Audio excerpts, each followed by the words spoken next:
Hi guys, வாயில் வச்ச உடனே கரைஞ்சி போகிற மாதிரி ரொம்ப டிஃப்ரெண்ட்டாக ரொம்ப சத்தான ஒரு ரெசிபி தான் நம்ம இன்றைக்கி பார்க்க போகிறோம். அதுக்கு நான் 1 கப்புக்கு திணை எடுத்துக்கிறேன். அந்த 1 கப் திணையில் வந்து நிறைய நம்மளுக்கு அழுக்கு இருக்கும். அதனால் 2, 3 தண்ணி விட்டு நல்லா களைஞ்சி எடுத்துக்கோங்க. திணை வந்து ரொம்பவே ஹெல்த்தி. அந்த திணை வந்து நம்ம சாப்பிடும்போது எலும்புக்கு ரொம்பவே நல்லது. பீரியட்ஸ் ப்ராப்ளமுக்கு ரொம்ப நல்லது. திணை வந்து கேர்ள்ஸ் கண்டிப்பாக சாப்பிடணும். ஆனால் ப்ரெக்னென்ட் லேடி வந்து திணை சாப்பிட்றத கொஞ்சம் அவாய்ட் பண்ணலாம். ஏன்னா திணை சாப்பிடக்கூடாதுன்னு சொல்லுவாங்க. இப்போ நான் 2, 3 தடவை நல்லா கழுவி எடுத்துக்கிட்டேன். கழுவுனதுக்கப்புறம் மறுபடியும் ஒரு தண்ணி ஊற்றி நான் ஒரு 1/2 மணி நேரம் 1 மணி நேரம் நல்லா ஊற வச்சுருங்க. இது ஒரு 1/2 மணி நேரம் ஊறினா கூட போதும். நல்லா ஊறினதுக்கப்புறம் நான் இன்றைக்கி ஒரு தேங்காவை வந்து நாரெல்லாம் எடுத்துட்டு நல்லா உடச்சி தண்ணியை எடுத்துட்டு தேங்காவை மட்டும் நான் எடுத்துக்கிறேன் தனியாக. இதில் நம்ம தேங்காய் சேர்க்கறதுனால நம்மளுக்கு வந்து ரொம்பவே ஹெல்த்தி. உங்களுக்கு வந்து ஸ்கின்னுக்கு ரொம்ப நல்லது, உடம்புக்குமே ரொம்ப நல்லது. தேங்காய் தண்ணி வந்து வேஸ்ட் பண்ணாமல் குடிச்சிருங்க. நான் இன்றைக்கி ஒரு 1/2 மூடி தேங்காய் நம்மளுக்கு போதும். 1/2 மூடி தேங்காவை வந்து துருவி எடுத்துக்கிறேன். இப்போ வந்து நம்ம திணை வந்து நல்லா ஊறிடுச்சு. நான் காலையில் ஊற வச்சேன், மதியம் 3 மணி போல் நான் செய்யமுச்சில் எனக்கு கரெக்டாக இருந்தது. இப்போ அந்த திணையை வந்து நல்லா அரைச்சிக்கிறேன். அரைச்சி கொஞ்சம் 1 கப் அளவுக்கு தண்ணி ஊற்றிக்கோங்க. 1 கப் திணைக்கு 1 கப் தண்ணி ஊற்றி நல்லா அரைச்சிக்கோங்க. பாருங்கள் எப்படி பாலாக வருதுன்னு. இது நீங்கள் வந்து ஒரு காட்டன் கிளாத்தில் நல்லா வடிகட்டி எடுத்துக்கோங்க. ஆனால் நீங்கள் வந்து மிக்ஸியில் அரைக்க முடியலையே, அந்த திணை எல்லாமே கீழே உங்களுக்கு செட் ஆகி மேலே உங்களுக்கு பால் மட்டும் கிடைக்கும். அந்த பாலை மட்டும் வடித்து எடுத்துக்கோங்க. கடைசியில் இருக்கிற அந்த கப்பியான திணையெல்லாம் இருக்குது தெரியுமா, அந்த திணை எல்லாத்தையுமே ஒரு நல்ல க்ளீனான காட்டன் கிளாத்தில் வச்சு நல்லா புழிஞ்சு எடுத்திங்கன்னா அந்த பாலும் உங்களுக்கு வந்து நல்லா வடிகட்டி வந்துடும். இந்த திணையை வந்து நீங்கள் வேஸ்ட் பண்ணணும்னு அவசியம் இல்லை. இதுவும் ஒரு உரம் தான்.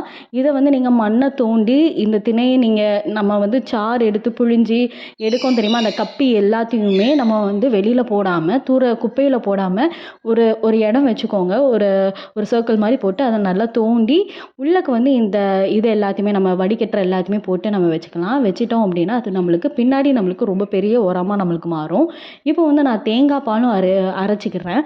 தேங்காய் கூட கொஞ்சம் தண்ணி ஊற்றி மிக்ஸியில் அரைச்சி தேங்காய் பாலும் தனியாக வடிகட்டி எடுத்துக்கிறேன். இப்போ தேங்காய் பாலை நல்லா வடிகட்டி எடுத்ததுக்கப்புறம் இந்த கப்பையும் நீங்கள் தூர போடாமல் நான் சொன்னால குழியை தோண்டி புதைச்சி வச்சுருங்க. அதை வந்து நம்ம தூக்கி போட வேண்டாம். மண்ணுக்கு ரொம்ப பெரிய உரம் இது எல்லாமே. தேங்காய் பால் அளவு எடுத்துக்கலாம். கரெக்டாக எனக்கு 1 கப்பும் அந்த 1 கப்பில் 1/4 கப் அளவுக்கும் எனக்கு வந்து தேங்காய் பால் வந்தது. அந்த தேங்காய் பாலை நான் இது கூட ஆட் பண்ணிக்கிறேன்.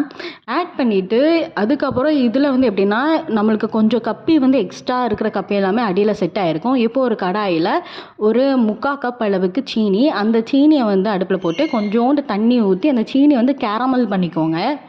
நல்ல கலர் சேஞ்ச் ஆகி நம்மளுக்கு சீனி கேரமலைஸ்ட் ஆகணும். நல்ல கலர் சேஞ்ச் ஆனதுக்கப்புறம் நம்ம வடிகட்டி வச்சுருந்தோம்ல திணை பாலும் தேங்காய் பாலையும் ஆட் பண்ணிக்கோங்க. இதில் ஆட் பண்ண உடனே என்ன ஆகும்னா நமக்கு வந்து சீனி வந்து நல்லா நம்ம பாகு காய்ச்சி வச்சுருக்கிறதுனால இந்த தண்ணி இது லிக்யூடை நம்ம மேலே ஊற்றமிச்சில் அந்த சீனி வந்து விரைச்சிட்டு நிற்கும்.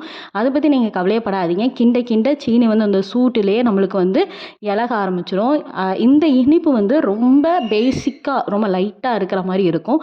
உங்களுக்கு வந்து லைட்டாக செக் பண்ணிக்கோங்க. உங்களுக்கு வேணும் அப்படின்னா பின்னாடி நான் ஒன்று சொல்கிறேன், அதை நீங்கள் யூஸ் பண்ணிங்கன்னா உங்களுக்கு கலரும் கொடுக்கும், உங்களுக்கு இனிப்பும் கொடுக்கும்.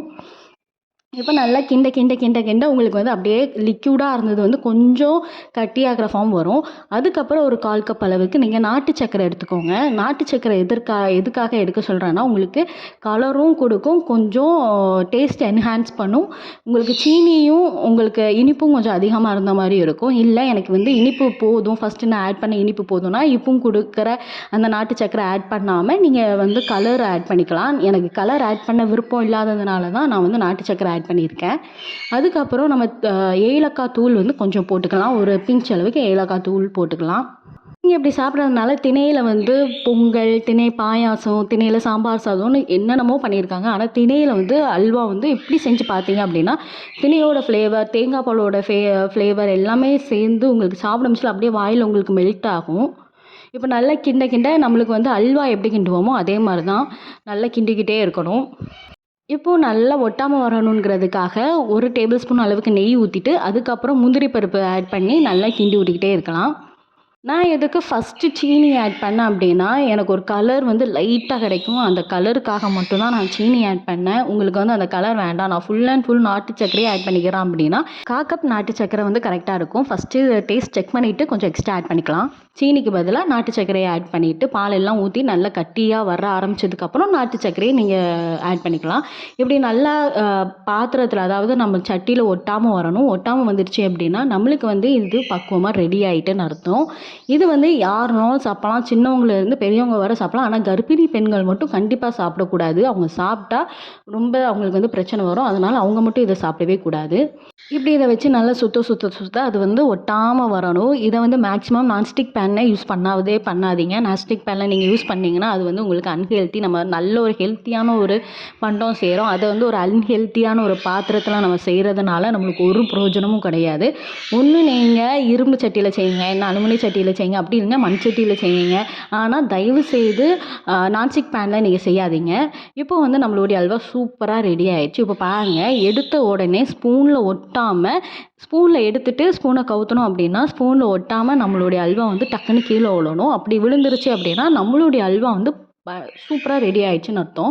இப்போ பாருங்க, நான் ஸ்பூன்ல எடுத்துட்டேன்னா, கொட்டமுச்சில அப்படியே எனக்கு விழுந்துரும். இப்படி தான் அல்வாவோட பக்குவத்த நம்ம வந்து டெஸ்ட் பண்ணி பார்க்கணும். அப்படி இல்லன்னா செவுத்துல அடிப்பாங்க. செவுத்துல அடிச்சுன்னா, அது செவுத்துல ஒட்டாம அப்படியே சுருண்டு கீழ விழணும். அப்படி விழுந்தாலும் நம்மளுடைய அல்வா சூப்பரா ரெடி ஆயிடுச்சுன்னு அர்த்தம். ட்ரை பண்ணி பாருங்க. வயலட் சுவை நாட்டியமோடும் இது திணையில தான் பண்ணீங்கன்னா யாருமே நம்ப மாட்டாங்க. இது ட்ரை பண்ணிட்டு எப்படி இருக்குங்கிறத கீழ கமெண்ட் பண்ணுங்க. அப்படியே ஒரு லைக் பண்ணிருங்க. Thank you.